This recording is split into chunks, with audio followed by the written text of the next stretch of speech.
So it goes without saying that Virgin Atlantic is arguably one of the most recognizable brands in the aviation industry today. With the striking red livery and of course the famous Flying Lady, Virgin Atlantic's planes are unique in so many ways. But how is it that an airline that was once on the receiving end of much negativity turned themselves around and became a leading airline within the British market? Well, the history of Virgin Atlantic starts with the Falkland Wars in 1982. At the time, Laker Airways flew over the Atlantic with Laker Skytrain, and the pilots put together plans for a regular service from the UK to the islands. However, further analysis showed that the scheme was unviable commercially. There wasn't much interest because travel at the time was only starting to take off and it was reserved only for the elite. Instead, a small team tried to get a license in 1983 to fly from Gatwick to JFK, but ultimately it was blocked by British Airways and British Caledonian. Under the name of British Atlantic Airways, another route from Newark was considered, but it was only after the representatives of the airline met with Richard Branson that the airline was named Virgin Atlantic. And in 1984, the airline was finally launched, starting from Gatwick to Newark using a leased Boeing 747-200.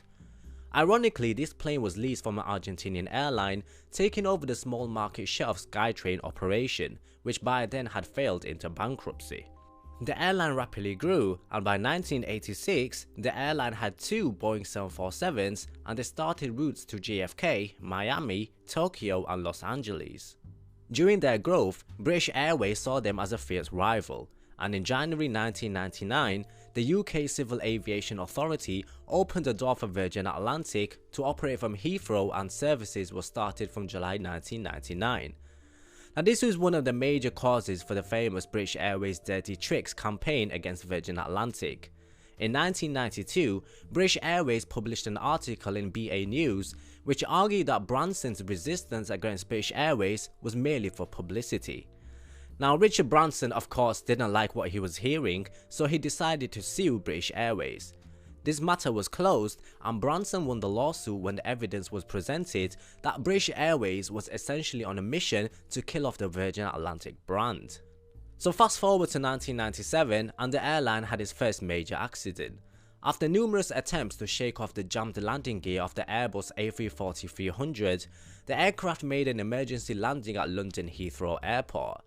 The aircraft and the runway were damaged as the landing gear collapsed, and thus the aircraft was evacuated safely, causing only minor injuries. So in December 1999, 49% of Virgin Atlantic was sold to Singapore Airlines for £600 million. Now, this was a great partnership because it gave amazing perks to each of its members of the airline's frequent flyer scheme. By 2003, the airline was interested in Australia following the collapse of Ansett, and the plans turned into Virgin Blue. Meanwhile, in early 2006, Virgin Blue announced their intentions to operate up to 7 flights a week to the US using Los Angeles International Airport, and by 2008, these plans had turned into Via Australia. So fast forward all the way to June 2015, and Richard Branson has admitted that Virgin Atlantic would be in real trouble without the strategic support from Delta Airlines. With cumulative losses between 2010 and 2013 amounting to £233 million, the future of the 30-year-old airline was in doubt. In the same month, the airline announced that it would cut 500 jobs to establish a more efficient management structure. They also announced their intentions to form a joint venture with Air France-KLM. Under this agreement, Air France-KLM would acquire 31% stake in Virgin Atlantic, currently held by the Virgin Group, for £220 million. Virgin Atlantic would retain their independence as a UK airline and with a UK operating certificate, and it would also continue to fly under the Virgin brand. But despite all of the glitz and the glamour that the airline will try to dazzle you with, they are under serious financial trouble. Great efforts have been put forward to rectify the issues that they are currently facing, and although things are slowly improving for the better, it will still take a long time to regain their market share that they once had.